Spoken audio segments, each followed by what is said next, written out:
You got an on-site daycare for your individual employees to be able to utilize.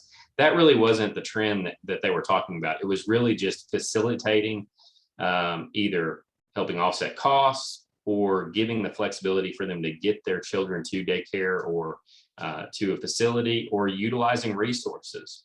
One of the things, and we'll talk about it in the mental health section, but employee assistance programs. A lot of times folks don't realize that their EAP program might help them with finding daycare facilities, researching that information, and utilizing those tools. That's the same thing with senior care, right?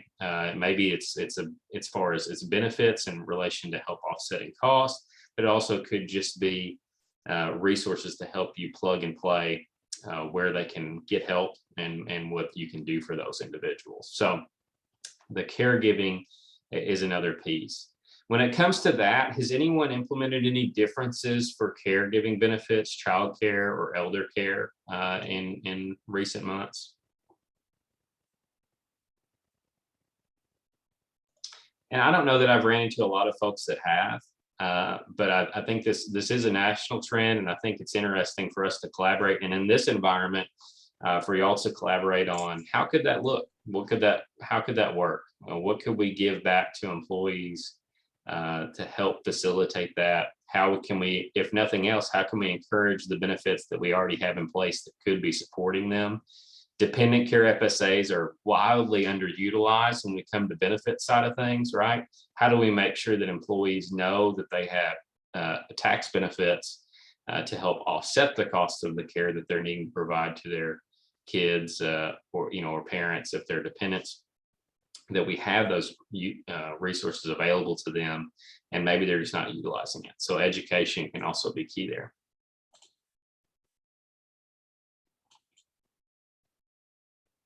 Another piece, maximizing benefit administration technology. I think everyone got a little bit more efficient this year, or tried to, and tried to figure out how do we get the most out of the people that we have and focus on the areas that are the most important. One of those areas typically is not just entering key data information when it comes to your benefit administration. So a lot of employers over the last few years have really focused on investing in ben admin. That could be something that ties in directly with payroll. It could be something that really is just for open enrollment support. Could be something that's really your day-to-day, your system of record for everything. But the key here is making your life more efficient. And what's interesting is that this has become such a growing industry. There are great ways for you to be able to get good benefit administration technology at very little cost to you as the employer, because you can offset some of these costs with certain carrier subsidies and things of that nature. If you're not getting that today, let us know. We can try to help, or we can point you in the right direction, because there's money out there that carriers are willing to give you to help give you a tool that can make your life more efficient. Has anybody invested in ben admin technology in the past year?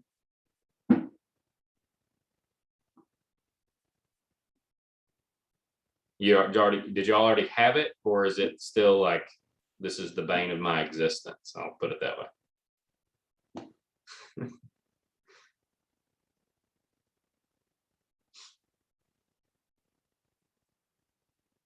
Okay. We have it. I mean, we have like the enrollment technology as far as, but we've had it for a few years now. Good. And I think that as unfortunately as it was, as the workforce in some places got tighter, right? Maybe they had to let go of key positions left, and they didn't rehire. And that obviously comes to, how do we make technology our friend to get more efficient on that? So if you're not utilizing a system like that today and you're interested, let us know. I'm happy to answer questions as I can, or at least point you in the right direction, and that might be beneficial to you. Let me give a testimony. Yeah. because from going from our old process, where we manually did all of those things for each and every participant. to one day we flipped a switch and it just wasn't that way anymore. And it was, everything stayed automated, and then it provided an engagement tool. The biggest benefit outside of course, the efficiency of us not doing that is awareness, right? Because before, the team member may know, like, okay, I get these benefits, but we have the ability now to put the cost of that right in front of them, of how much value it is by us providing certain benefits, and give them the tools right in front of them to be able to explain what those are, and how to enroll in them and how to change it. So I'm a big advocate for that. Alan, I like how you said you just flipped a switch and then it was there like that. I don't want to give It's anybody. not that easy. but yes, it's flip a switch. But when I say flip a switch, let's say the light switch took maybe, like, whenever we're flipping that act, maybe 3 months. It took about 3 months of flipping a light switch. It's a very heavy switch. It was a very heavy switch. It was a very, very heavy switch, and it took several people to lift said switch. But once it was lifted, we were good. That's right. That's right. Well, and that's the thing that I think some people can get scared by, is to say, okay, well, this transition will be hard. There's a lot of heavy lifting on the front end, and there is. But once you put in the effort on the front end, it definitely saves a ton of time, effort, and honestly, liability on the back end. The thing that I've seen folks that have gone from an inefficient paper-based system into kind of a technology-based integrated system means that those errors that happen, and sometimes they just happen less, right? Because we just forgot to submit something, or we didn't type something in, or I told so-and-so and they were going to do it and then we didn't. It prevents a lot of that, which can cause a lot of headaches on the HR side for sure. And then somebody didn't get enrolled in benefits, and oh no, it was my fault that didn't happen, and that can help alleviate that to a certain extent. So it can definitely give peace of mind as well as efficiency for sure. Mental health. Speaking of stressing out about your jobs, mental health and well-being benefits expanded this year. There's never been a time where mental health utilization has been as high as it has been. I'd say that in a positive way, that I believe the stigma is starting to alleviate as far as accessing mental health resources. And a lot of employers may have an employee assistance program, as I mentioned earlier, that is either included in maybe a life and disability program, or maybe you're paying for a separate EAP. But we need to go ahead and continue to push the education of these products and these availability and what that means and how that looks like, because this has been a very stressful year for a lot of people, whether it has been dealing with loss of loved ones, or just being at home, or dealing with trying to help teach your kids NTI while you're also trying to do your job from home. There has been a lot of stressful situations, and making sure that they know that you as the employer care about them and can help them get resources that are completely confidential is so key and so important. And so I just encourage even the folks that have had the correct programs in place and good programs in place, push that education, make sure they're aware, make sure that all the employees are aware, so that if they hear the person that they work next to them struggling, that they can just be the kind person that can, and remind them that they have those resources available to them as well, because you never know what folks are dealing with. I've even talked with providers that are in substance abuse training, where alcohol abuse and things can happen in these times, and as a stress reliever for folks. Are there different substance abuse programs that can be made available? There are, where you can push that out to all employees, not necessarily a targeted campaign, right? Like, but an entire employee workforce, to say, we just want to make sure that you understand some of the resources and help that we're happy to help provide for you. So 61% of employers offer some form of mental health benefit, and 41% of employers plan to expand their mental health benefit in this year. And that was according to 2021 Future Benefits Survey. So again, that is on a lot of folks' minds. Maybe you don't need to expand that benefit but I almost can guarantee everyone needs to continue to educate on that benefit, because that is the key component of that, and making sure that they're aware of it. You say, hey, we have an employee assistance program that you can get help if you're struggling with something. Well, what does that mean? Means you can go online and there's resources. It means there's a phone call you can call anytime, and it's completely confidential, and they will talk to you about what issues you have. They also can refer you to a provider of network of therapists and people that can help you even in your own region. Make sure people know that it's not just some open, I don't know what this is, or my employer is going to find out about it if I'm struggling with this, and I don't want people to know. Really to encourage that this is for your benefit and your family's benefit, that they can access this. Have you all done any education campaigns or expanded mental health benefits in any way in this year? We are exploring that in our 2022 package of ways to, we do offer, of course, certain things, but the education piece around it, I don't think is there. So we're looking at different ways that we can sort of bring that to the forefront. And an interesting thing about this is that sometimes if you don't know if there's a need in your organization, a lot of times your insurance rep can give you some of that information, as far as if certain medications are being highly purchased or what have you, then you can kind of gauge and see. But anyway, yeah, we are looking to expand that in the next year, the education and possibly the benefit. Yeah, I think that's great, Alan. You're exactly right. I think that the claims information can be beneficial to you if you're receiving that. You can see, are people on mood disorder type medications, anxiety type medications? Is that increased in the past year? Typically, that's not, well, I don't say typically, sometimes it is a cost factor. Sometimes it's just a prevalency factor, right? Last year, we had 10 people on 4 different anxiety types of medications. Now we have 20 people on 10, right? And I think it's important to see what that trend is, and if there's anything you can do around that.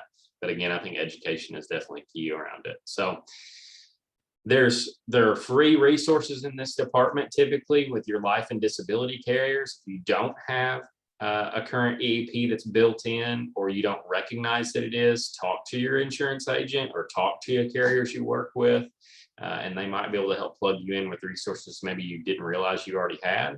But there's also expanded resources in this space that you can reach out and find out about. Obviously, we'd be happy to help steer you in a direction there as well if you need additional assistance. So I think it's important to focus on that. It's important to educate around it.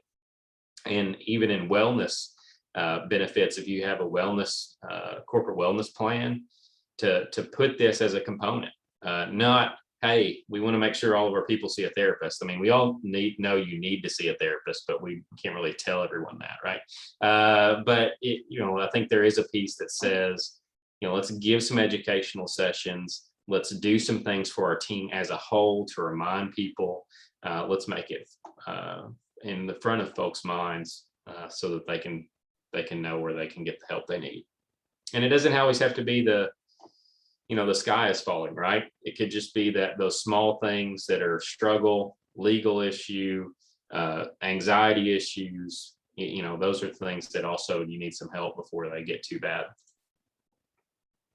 Telehealth. So one way folks have engaged in mental health has been telehealth in the last year as well, but also just engaging in the normal, run it every day, sinus infections, things like that. People don't want to go to the doctor and enter a sick environment. And so telehealth has been key. And what we've seen probably more in the last year than ever before is employers that have said, you know what, we'll pay for it. We'll pay for a telehealth program where our employees can get it at no cost to them. And then that way there's no barrier to utilizing that service. That's not everyone. Some of them are utilizing the free services that are provided by their insurance carrier, and whatever co-pays or co-insurance costs that go along with that too. But again, I think education is key to remind folks how that works, how they utilize it, and what that means for them, what the cost is going to be on the front end. But there's different ways to do this. But I think telehealth is one of those benefits that has grown a lot in the past year and will continue to grow as a way for folks to engage in their health in a quick and efficient manner. The stories that we always tell when we're talking to people is, what if your employees are going on vacation and then they just, their kid gets sick? What do you do?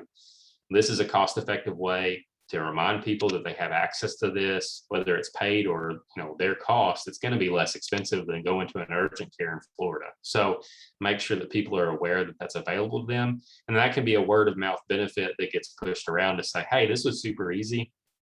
It helped me out. It helped my kid out. We were able to utilize this, and this has made a difference for us. So has anyone expanded telehealth benefits this past year or done anything around telehealth differently or educated their folks differently regarding telehealth? Don't make Alan talk. He just is going to say something if no one else does. So I'm just going to shoot from the hip. Waiting for it. Somebody should unmute, or I'm going to start unmuting you for you. Just kidding. I know we have it and our employees are utilizing it, but I believe they had it prior to 2021. Sure. Yeah. They've been around. Yeah. The telehealth has been around for a number of years. The struggle has been utilization. Honestly, in the past, people have said, I just feel as comfortable going to the doctor I know, or the primary care that I realize, or the urgent care that's down the street. And I feel more comfortable there. I think because it hasn't been, they haven't been comfortable in the times of COVID, that it's made people use it. And then once you use it and realize how easy it is, a lot of folks will transition there. So anybody else? Yeah, I think the only thing with the telehealth is you have the older people, Medicare age people, they aren't really technology savvy. So Yes. they kind of have to, deal with that a little bit. So a lot of those people don't really like it, don't want to utilize it. Yes. And that's always going to be a struggle, right? As folks that feel comfortable in different ways. And that's why we have to engage in different ways in order to get folks, understand what their benefits are and for them to utilize them. So I think that's a great point as well. So benefits package personalization is critical, I should say. So when I say personalization, what I don't mean is, okay, I got to write a different benefits package for Janice and Paige and Kim and Alan, and we're going to do something different for every person on this call, right? But what it does mean is that nationally and in the industry, what we're seeing more and more is that you guys know your folks more than anybody else. Y'all know your people, what's going to move the needle, what's important to them, the demographics, and creating benefits packages that are more than just the insurance, right? It's more than just a good dental plan, a good health plan, vision programs, a disability program. It might be things like expanding mental health. It might be things like paid telehealth, because your folks can utilize it and you're going to get a lot of engagement and they're going to see the value in that. It could be things, we've talked about this in our own benefits package at Peel Holland. It could be just community engagement. We're going to focus as an organization that we're going to help out within the community at different nonprofits, and we're going to encourage and engage our individual employees to do that. Some people will really like the opportunity to be involved in those types of, charity work and volunteer work that they might not have done on their own, but if the employer's kind of putting that platform out there and allowing them to do it, then that is personalizing your benefits package. It could be something like engagement within your workforce, like a book club or a social event or something that y'all can do together to help drive that engagement. And Kim, you just mentioned it earlier as far as, hey, we're going to create a culture of collaboration. So that is personalizing those benefits, right? We're encouraging folks to be able to get engaged with each other, engaged with what the work we're doing, and engaged with the work we're trying to do for our communities. And so this personalization piece isn't, hey, you know what, if you're healthy, we're going to give you a lower deductible and, yada, yada, yada. What that means is we know our people, we know what's going to move the needle, we know what's going to allow them to feel valued in our organization and want to stay here long term. And I think that the employers that are focusing in this area, they're focused on, hey, if we can create flexible work environments to help our people out, then they're going to return that work and that return on investment back to us, because we're personalizing it to what we know that they can accomplish. So I know that all the folks on this call likely think in that direction already, but this is the key, I think, for the trends out coming from this pandemic, is that we can't keep thinking about the benefits as health insurance, dental insurance, vision, life, disability. Maybe we'll give some money to folks if they will do some healthy activities. It's got to be, how do we look at this from a holistic standpoint and really meet our people where they're at and create a work environment and culture based around that benefits package that can make a difference. Anything that y'all are doing that's personalized to your workforce that you think has had a value, or maybe you take pride in? One thing we looked at, but it didn't take off very well, and it's probably my fault, but it's called OutSchool. And what we found was a lot of our parents were talking about how their children were still virtually learning, or they had all year, and then they're also home for summer camp. Well, we found this program that the organization could say, okay, for each employee, there's $50. They can use that to go on this online program to have camp with kids all across the globe. So, and it could be topics anywhere from ABCs to, what do you want to know a little bit more about the stock market? So we tried it out a little bit. It didn't catch very good. So I don't know what the reason is for what the gap is, but what I was trying to solve for was parents with kids at home, and they needed more activities so that they could focus on the work they were doing, either on a hybrid model or just maybe they were at home 5 days a week still, whatever that was. But just to help them with some activities, and also kind of bridge those gaps with things that you don't get at your regular school system. Yes, I think that's awesome. I saw some of the advertisements for OutSchool myself on social media, and it was things that my kids are into, right? Like Nintendo Switch games, like do something like art based on the video game, or something about dinosaurs. And I think it's so neat to help try to engage folks. And those are the kind of things that we're trying to think about. They don't always go off, right? You think of something that's a great idea, we try to push it out there, and then no one takes advantage of it. We've all had that happen before, but those are the kind of ideas that we need to be thinking about that can make an impact and a difference for sure. So great job, Kim. I think that's very neat. And putting a dollar figure that someone can say, hey, you got this resource for your kids to utilize. And then, sometimes it takes, surveying back after the fact and going, why didn't you utilize it? What was the issue? Did your kids like it? Was it, the content not easy for them to navigate? What was the reason? And then you can hone it or change it, or, apply that to the next round. Anybody else doing something unique or an idea that they've tried to push out recently?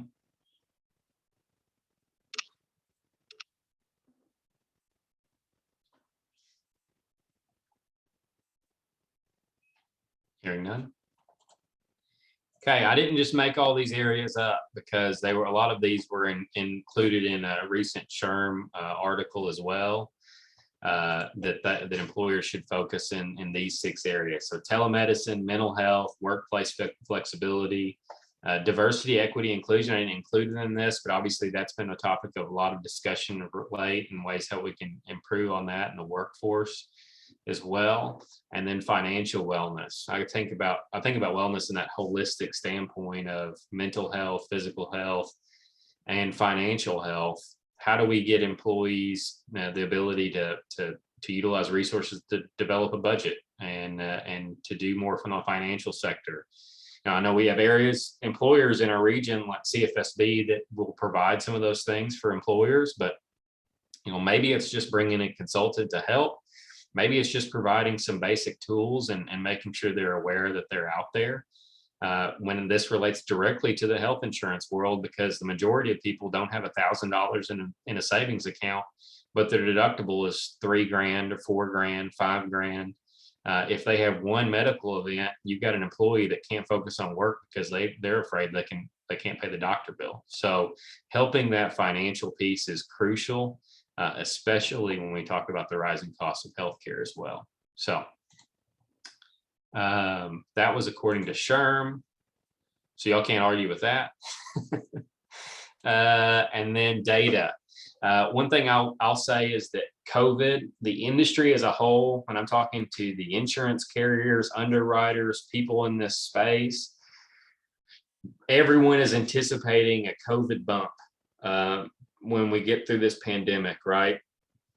Whenever that is. But delayed care, people that have put off getting things done because they don't want to be in a sick environment or it's not crucial based on the capacity of hospitals and things like that.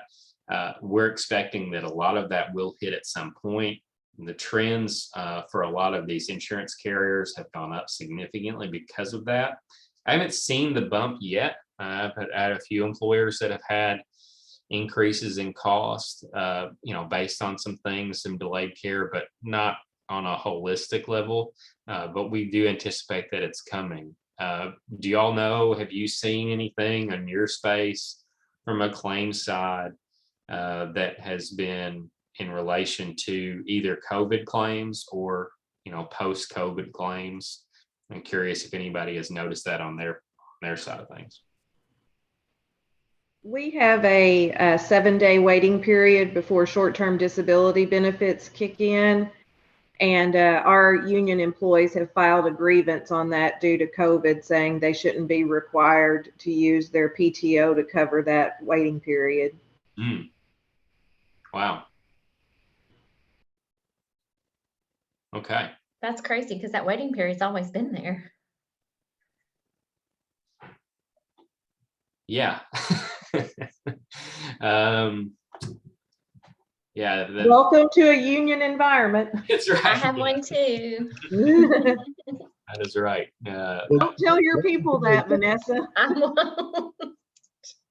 Yeah, that waiting period's always been there. The only difference is in the state of Kentucky, they have like for unemployment benefits, it was the same way, but they lifted that for COVID. I don't know if that matters or not.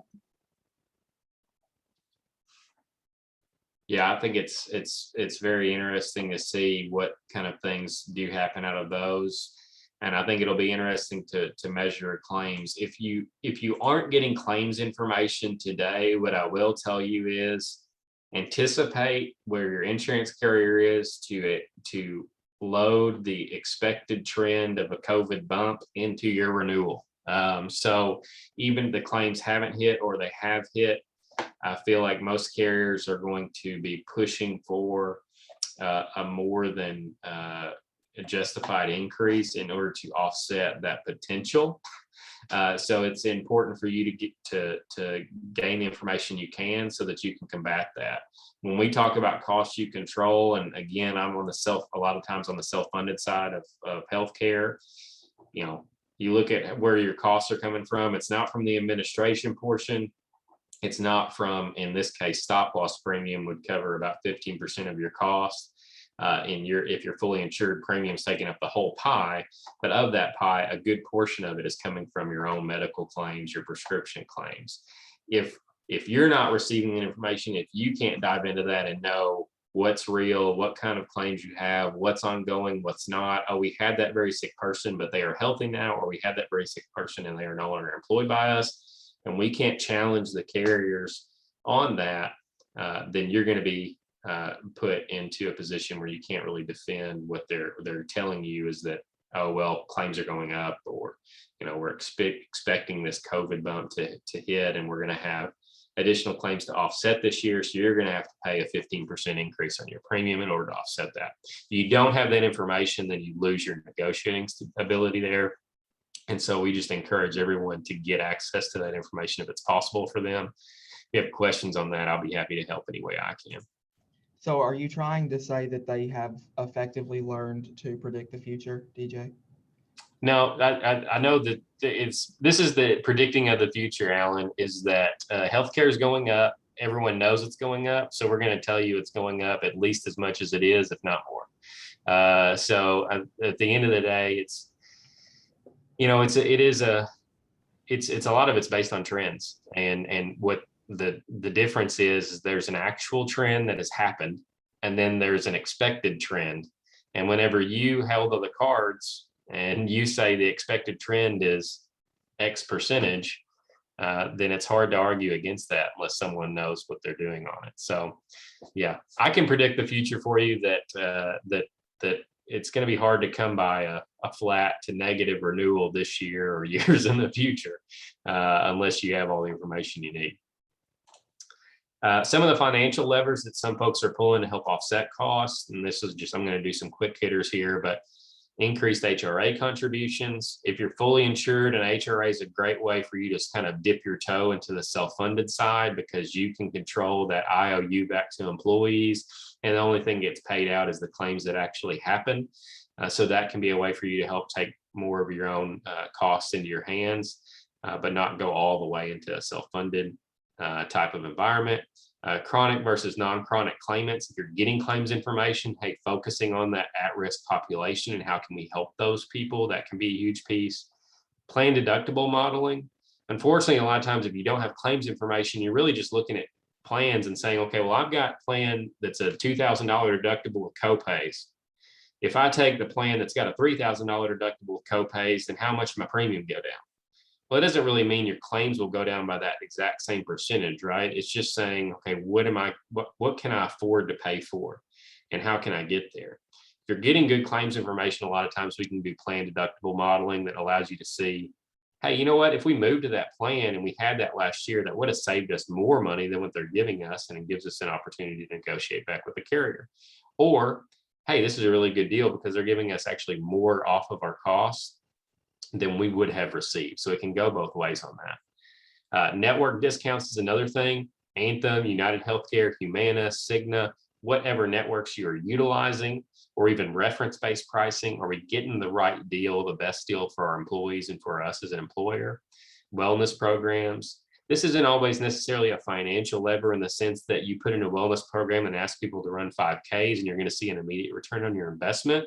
But when I think about cost containment, it's also about that productivity level.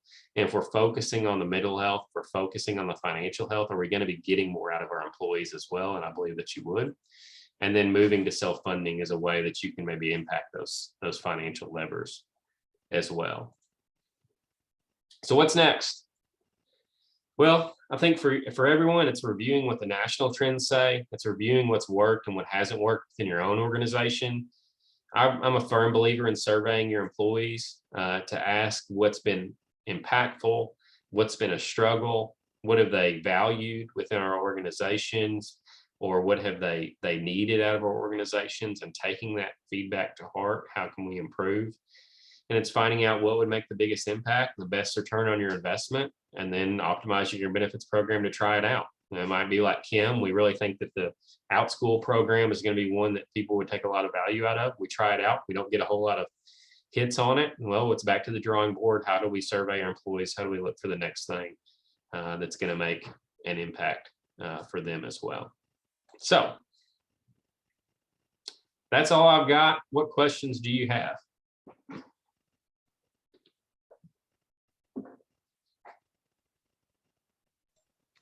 I got a question.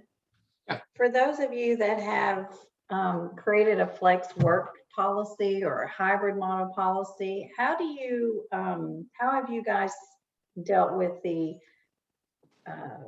I need to work 4 hours this morning, take a couple hours and then come back, and still, where's that model setting with people? I mean, I'm sort of understanding the hybrid, maybe you work 3-2 or 4 10s and 1 day off, that kind of thing. But the thing that I'm kind of scratching my head on is the daily flexibility that I'm seeing. So you may have any feedback on that and how you're handling that at the office? Or this is Janice. I mean, the only thing, I mean, we've always actually, that part of it, flexibility, we had even before COVID. So, and I think the main piece there is what we always have told our team is, are our clients being taken care of? And if it is a position that needs someone in the office, like if we have walk-ins, is there backup? So I think that's, the piece becomes, it's not just letting everybody do it because they can do it or want to do it. It's first, is the client being taken care of in that scenario? Or is there backup if it needs to be in the office? Okay. Thank you.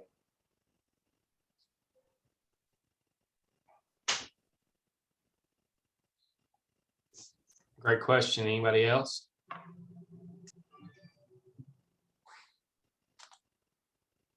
Well, I thank you so much for your time. I appreciate being here with y'all. You're all always thought leaders in our community. So thank you for taking the time, letting me speak to y'all. And if there's anything I can do for you or be of assistance in the future, be a resource for you, I'd be happy to. Just don't feel free to reach out. Thank you so much. Thank you. We greatly appreciate your time today, definitely. Just as a reminder, if you do need continuing education credits for today's meeting, those are in the chat for today's session. So check that out. If you missed it today, or if you have missed the credits for a previous meeting that you attended, please feel free to reach out to us. Are there any other announcements or anything that need to be made today during today's meeting? I just have one, Alan. We are getting close to filling all of the booths for next week's job fair in Paducah.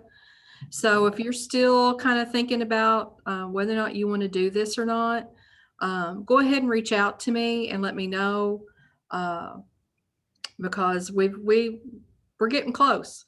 And just so we are considering doing this Delta variant allowable in Murray. A little later, perhaps at the end of August, 1st of September.